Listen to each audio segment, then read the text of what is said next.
played a lot. Give him a day off the ice. Is he okay? Nothing? Nothing. Yeah. He's fine. How'd young Tyler do? Did he go? I really didn't watch, so I don't know. I think he not a- probably did all right. He's not a future prospect. Not right now, but we'll see. Get him out there a few more times. Coach, who's the vocal leader in the locker room when you guys are trailing and when you guys come back from all these games? I don't know if there's one guy. I think a lot of our guys, speak up in the room. I got a pretty veteran room here, guys that have been around and played a long time. So I don't really think a lot has to be said.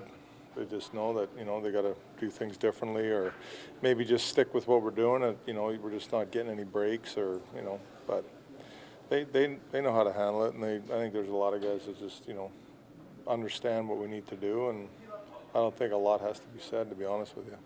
Do you think your physical style wears teams down in the third period?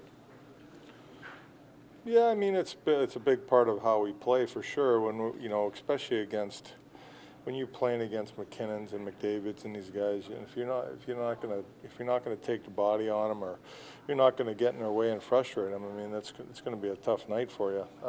So our guys have done a good job of understanding that when we play teams like Avalanche, the Oilers tomorrow night. That we got to get body position on them. It's not about making big hits all the time. It's just about getting in the way, slowing them down, trying to frustrate them, and having real good sticks and just being on the right side of things. And our team's done a good job of that this year and last year, obviously. So we got a pretty good mindset that way. Kind of making them work for the open ice. Well, you have to. I mean, they're too good of players, and if you give them a lot of room and time and they don't get in their way, they're going to probably make you pay. The style you guys play could wear down the opposition, but could also wear down your own team, because that style wins, but it's hard to play every night through 82 and then. Yeah, it is. I agree. You don't always get those games every night through 82 games. There are nights where it's just not there. Or, as a coach and staff, we got to do a good job of managing workloads and practice and things like that, so we have the energy to play that style. And I think, if we look at our team and the minutes and things, we run everybody. We got everybody, we're using everybody, so our minutes are pretty good for the most part. But I agree, it is a hard style to play. It's not an easy way to play the game, but it's a way we got to play to be successful. Petrangelo's been playing good hockey for years, but he was just saying a minute ago he feels like this is the strongest he's been, maybe the most consistent. What do you think's Petrangelo? Okay. What do you think's allowed him to play even better than he has, past years when he was still good? Well, I mean, I don't know. I really don't have the answer to that. I mean, listen. Going back to last year, I'm only going to go by when I coached him, and I've said this. I don't know if there's too many defensemen that are as good or better than him at both ends of the ice.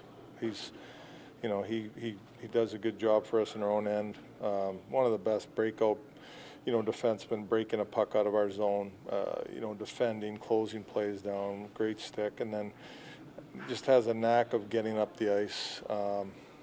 He's an instinctive player. He finds open ice, gets involved in the play, and creates offense for us, and creates his own offense. He's just a good player. I don't know. I really don't have an answer for that. Coach, you guys have been very resilient. Injuries, guys go down, but how much of is it an added bonus when you have guys like Jordan Kyrou come up and just plug and play? Yeah, I mean, the organization has good players in the minors. Done a good job of just adding depth players, in our organization, and we've used them over the last couple of years because we needed to.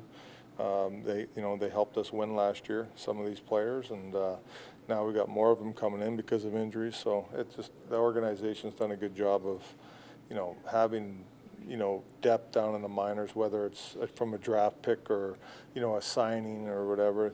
Guys that can come up and fill a role and do a job. Greg, you had talked about earlier in the year about being more assertive and seeing this group do a better job of closing games up in the third period. Do you see that assertiveness? It's getting better. I think there's a lot of nights where we are really good. Early on, I thought that I think in the first 8 games, I thought we gave up a lot of leads, to be honest with you, going into the third period. We were up in games. I thought we scored early, and we let teams climb back in the game. But I think we kind of flipped that a bit, even though we maybe don't score first in a lot of games. We come back and we battle and then close them out in the third. So we're doing a better job of it. How dangerous is that combination Perron has, being so strong on the puck and also having the shot that he has?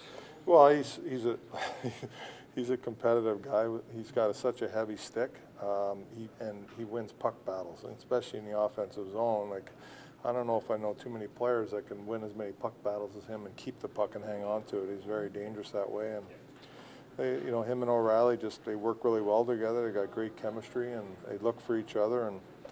And David's got a great shot, and he's using it this year. I mean, his shot is lethal. When a guy like Vladdy goes down, you're probably thinking, where are we getting these 35 goals from? I mean, obviously, Perron is one of the beneficiaries. He's finding areas to shoot the puck, and it's going in. Yeah, for sure. He's done a great job, but when Vladdy went down, we talked, and we need to score by committee. Like we are. I think for the most part, I think we're getting goals from a lot of different guys in the locker room, up front and on the back end, and we got to keep doing that. We need contributions from everybody. We try to challenge our players, every guy. When you play a 200-foot game, even though you're a checker or fourth line player, you still have the capability of scoring a goal, and we need them to score goals, and they have. When you're a coach and you're coaching against a guy like David, is there a time during the game you become a fan as well as? Well, I was saying last night, this McKinnon on a couple plays, I turned to one of the coaches on the bench. I'm like, "Are you kidding me? This guy's pretty fast." It's the same thing with McDavid and these guys. They're outstanding players. It's so great for the league to have guys that with the speed and the skill and hard work. It's unbelievable to watch. How would you have stopped him as a player? I don't know. I wouldn't have been out there. I'd have been watching from the bench. Okay.